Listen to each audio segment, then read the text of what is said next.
Our first reading this morning is from a piece on Psychology Today, and it's by Courtney E. Ackerman, and it's titled, "What is Self-Awareness?" She writes, "Self-awareness is the ability to see yourself clearly and objectively through reflection and introspection.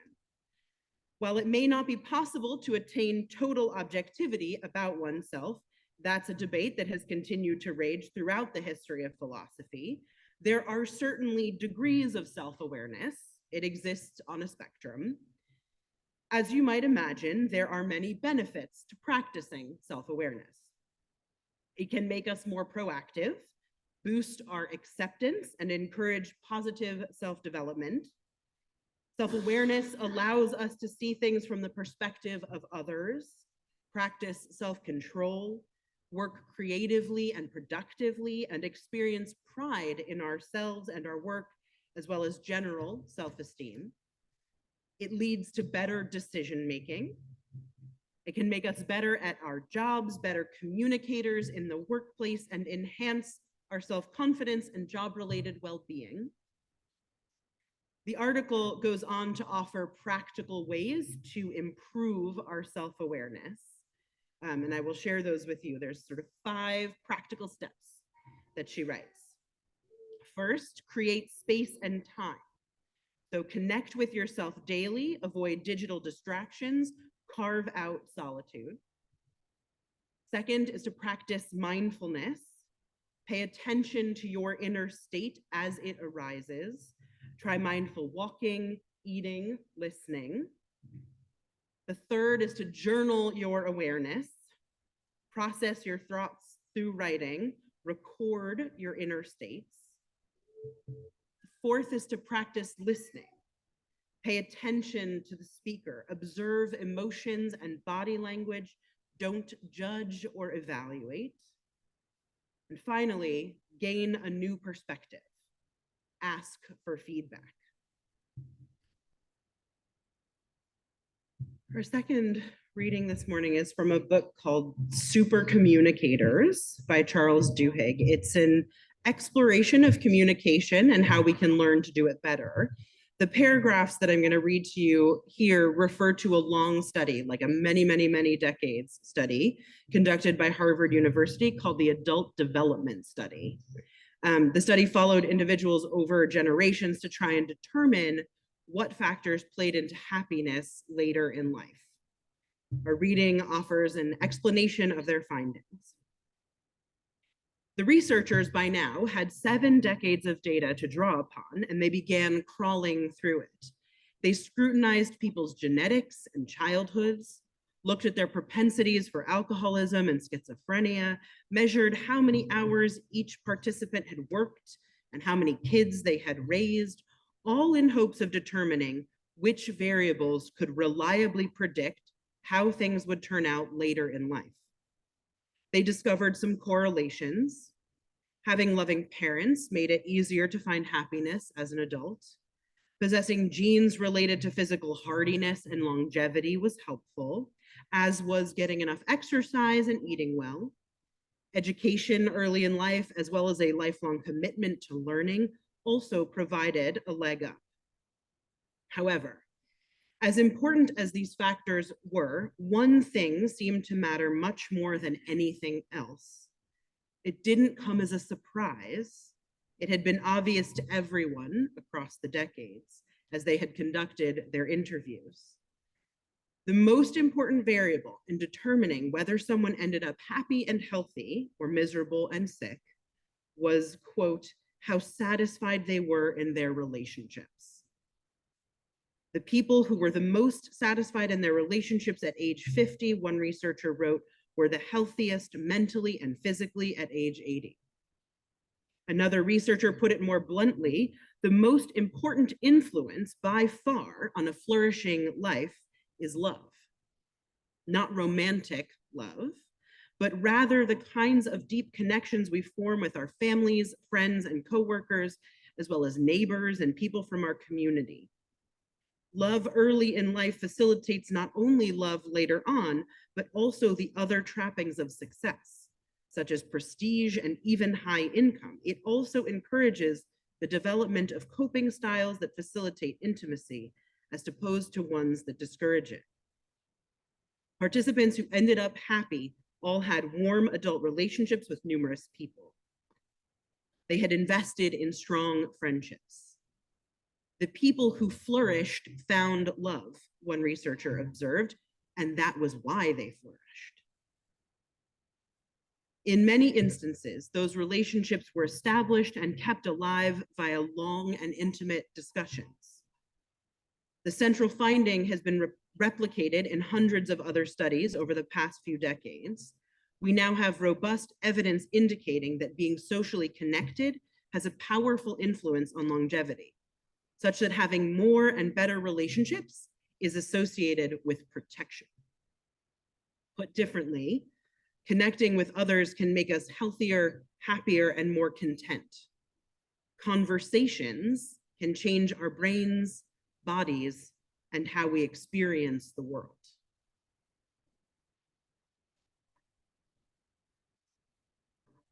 The apartment building that we live in has a playroom on the first floor. It's a great space, big and open with blocks and trains and riding toys and big cushions that the kids use to make forts. It's something of a lifesaver in extreme weather. When it snows or when it reaches 100, the room is like a gathering place for the under 10 set. It's ideal as a change of scene. So the other day when the kids got home from camp, we dropped in for a while. I needed a different view and I needed a safe place for Silas to climb and crawl. And some girls that we know were also there.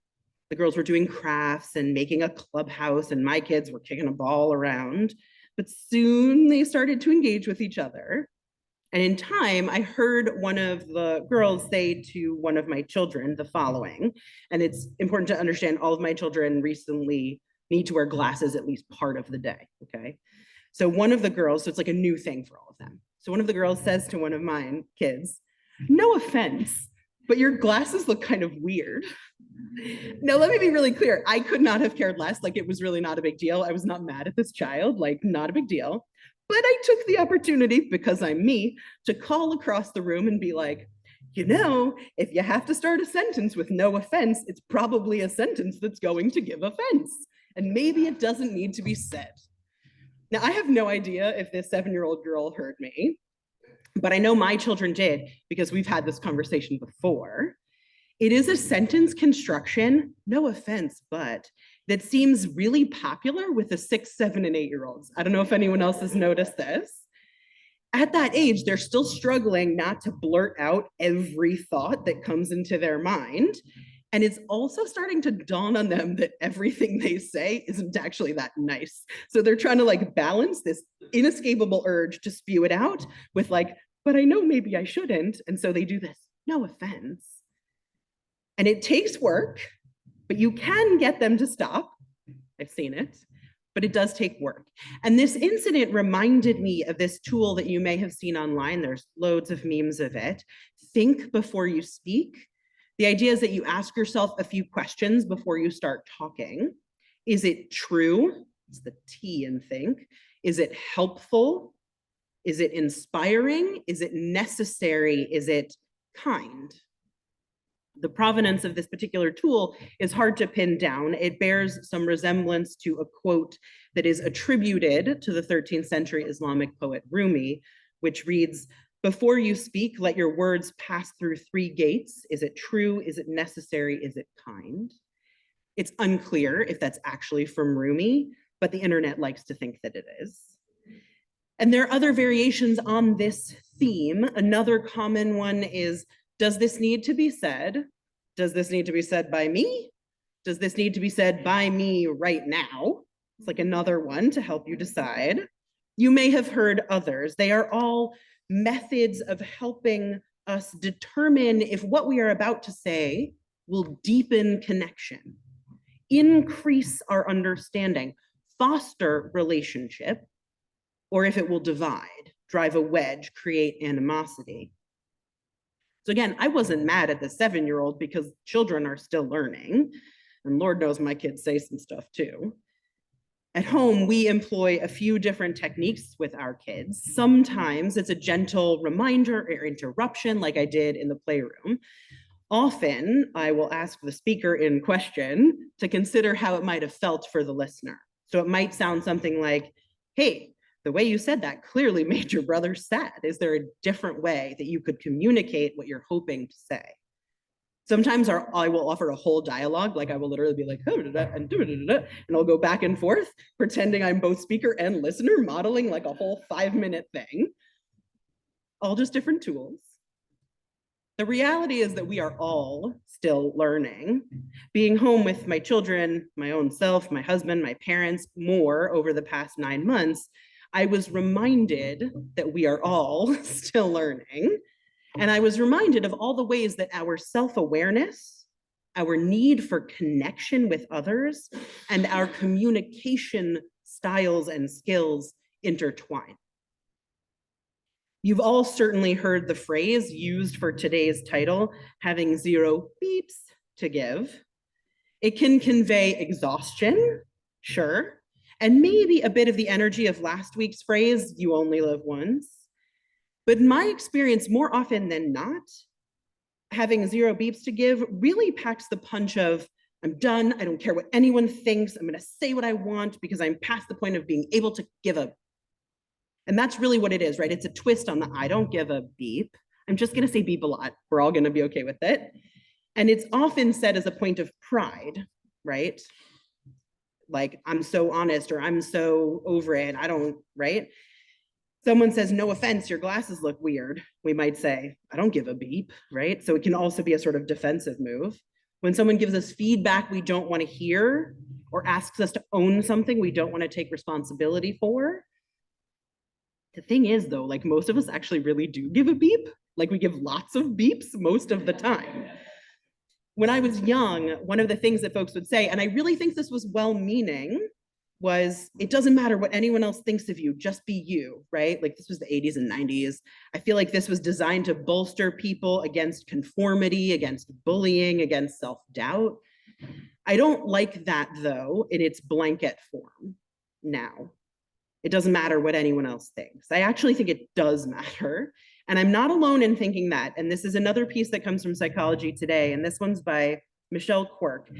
And she points out it isn't actually a bad thing to care what people think.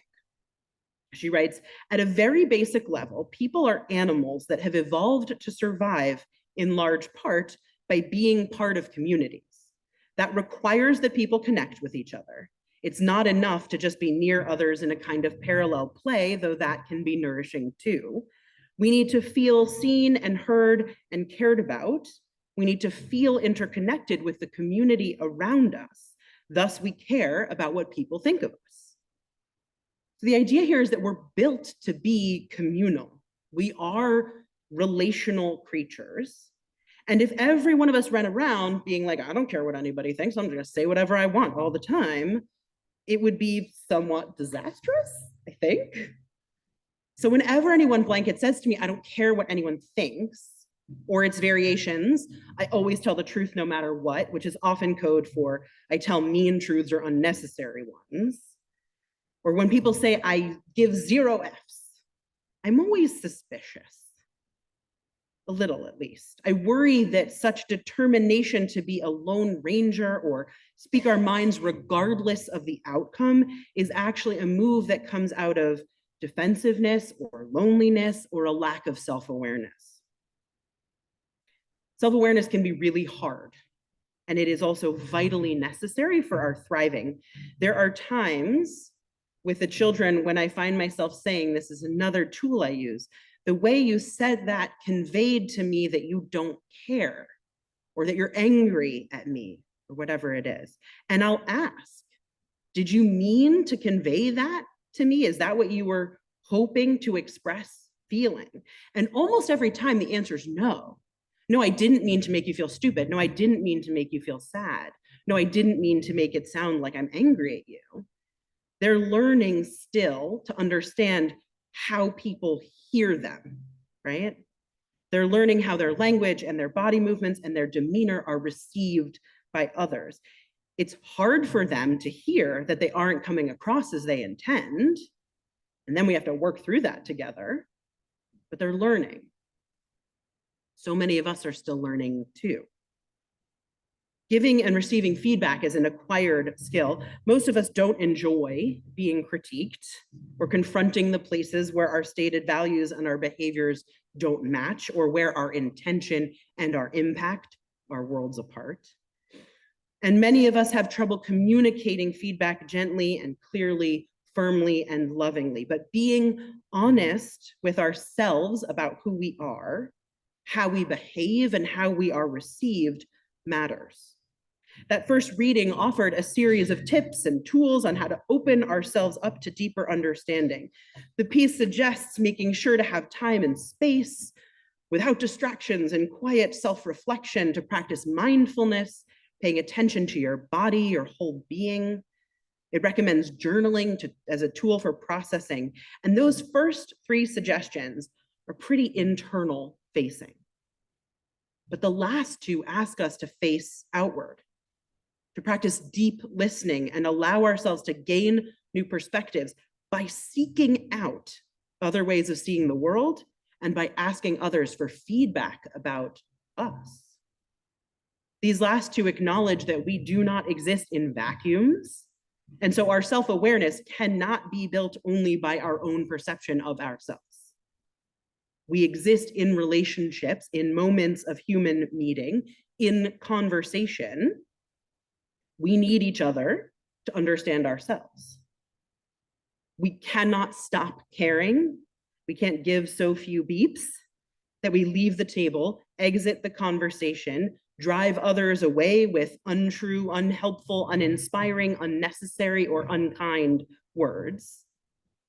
There is, in the end, nothing admirable in cruelty just because it states something true, or in critique when it is unhelpful. Truth matters, but so does kindness. Helpfulness matters, but so does being inspiring. It's too easy to tear things down in the guise of being helpful, or to hide meanness behind the idea of noble honesty, or pettiness as necessary by our own estimation. We exist in human relationships, in moments of human meeting, in conversations, and it matters that we care. It matters how we behave. It matters how that behavior is received. Our second reading comes from a book that I really, really hope everyone goes home and reads. This is like, not always am I like, please go get this book and read it, but this time I am. It's called Super Communicators, as I said, and its author, Charles Duhigg, is a Pulitzer Prize-winning reporter and a best-selling author. And in this book, he outlines a way of communicating that can be learned. It is filled with fascinating anecdotes and studies. It's a really engaging read. It has practical tools. Go read it. He writes that there are folks that social scientists have observed to be super communicators, people who seem able to engage anyone in meaningful and deep conversation. They are the ones who can convince foreign nationals or criminals to turn into informants. They're the ones who can get a jury on disparate sides of a verdict to reach consensus and feel good about what they've done together.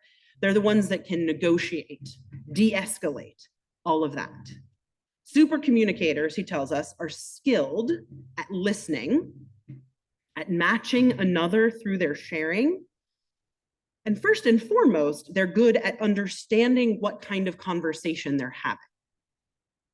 So the research, when you boil it down, suggests that there are 3 kinds of conversations. There's conversation that is practical, solution-oriented, problem-solving, and he calls those "what's this really about" conversations. Then there's conversation that's about empathy and feeling, when we just really want to be heard and affirmed. And those are "how do we feel" conversations. And finally, there's conversation that's about identity, history, values, establishing who we are. And he aptly calls those "who are we" conversations. He notes that many, if not most, conversations don't stay in one lane. They move and they shift. But super communicators are adept at understanding which type of conversation is happening at any time, and then providing the appropriate kind of matched response to their interlocutor. which is to say super communicators are able to detect where their conversation partners are, what they need, what they hope to get out of the conversation. Because the worst conversations we have, he writes, and this rang true to me, happen when we're not on the same page with the person we're talking to about our hopes for that conversation. If I want to have a conversation about how I'm feeling and you're just trying to fix something for me, we are not going to feel good about it at all. Knowing what kind of conversation we're having, knowing what we hope to accomplish, can make communicating easier. And the trick, he writes, is to treat each conversation as what he calls a learning conversation and employ 4 rules. Rule number 1, pay attention to what kind of conversation is occurring. Rule number 2, share your goals and ask what others are seeking. So you don't have to have the magic super communicator intuition. You can actually just discuss what everybody's hoping for. Rule 3, ask about others' feelings and share your own. And rule 4, explore if identities are important to this discussion. And those are his 4 rules. And the book gives these practical guides for how to employ this. What is clear throughout is that the rules are employable and the goal of super communication possible when we are aware of ourselves, our needs, and can share those. And when we listen deeply to others' needs and watch closely for their cues.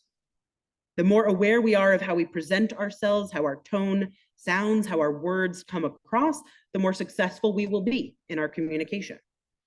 And the more we pay attention to the subtleties of another's communication, the body language, the word choices, the energy shifts, the more successful we will be in our communication.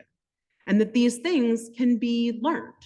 You don't have to come naturally to being a super communicator. Self-awareness is assisted by meaningful and honest conversation, and meaningful and honest conversation is made better and deeper by self-awareness. They go hand in hand. And at the heart of both is listening. Listening to ourselves and listening to others, paying attention. And at the heart of self-knowledge and at the heart of relationships that sustain a happy and a healthy life is, if I may, giving a beep. Time and again, in the stories he shared, Duhigg pointed out that the super communicators asked questions over and over. Questions about feelings, thoughts, opinions, experiences, and they shared back appropriately thoughts, opinions, experiences, feelings. And then they kept asking more questions, and they actually cared about the answers, right? About the back and forth. The questions were not perfunctory ones that no one takes seriously, or questions that imply backhanded judgments. They were just open questions that allowed for depth. And they weren't just asking questions so that they could answer them. They were asking questions so they could really listen to the other person's answer. So like a tiny thought experiment, you might imagine a super communicator greeting someone new here on a Sunday morning. Rather than simply being like, how are you? They might ask the person how they felt about the service this morning. Really listen and then share how they felt. Rather than asking, where do you live? A super communicator might share that they're planning to meet a friend for lunch or to walk somewhere new and ask the visitor if they have any nearby places they love to go. It opens a world of sharing in a different kind of way. The idea is to ask deep questions that require both the asker and the answer to be a little vulnerable, to share a little more. This is what establishes real connection, and it takes practice. We're always learning. It matters that we care, that we try, that we practice, because what passes between us, what occurs through human meeting, can bring pain and suffering and division, or it can bring great joy, deeper understanding, meaningful connection, happier and healthier lives. Each of us in these lives of ours wants to be known.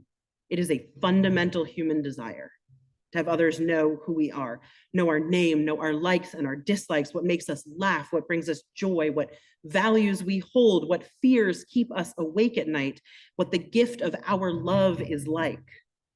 We long to be in communication, to have connection, to be in relationship with others. These connections of knowing, right, of being known and knowing another, they are what make us healthy and happy. And they happen through conversation that is careful and thoughtful. These connections are a gift we can give to each other and to ourselves so that we can rightly say to each other that you can be here unashamed and you will be loved. That's the gift of a knowing community. May we continue to seek to know ourselves deeply. May we be careful and thoughtful with our words, thinking before we speak. May we engage in meaningful conversation, listening, and genuinely paying attention. And may we remember that our true caring is not an Achilles heel, but a superpower that can make us super communicators who form super connected lives of purpose, depth, and joy. So may it be.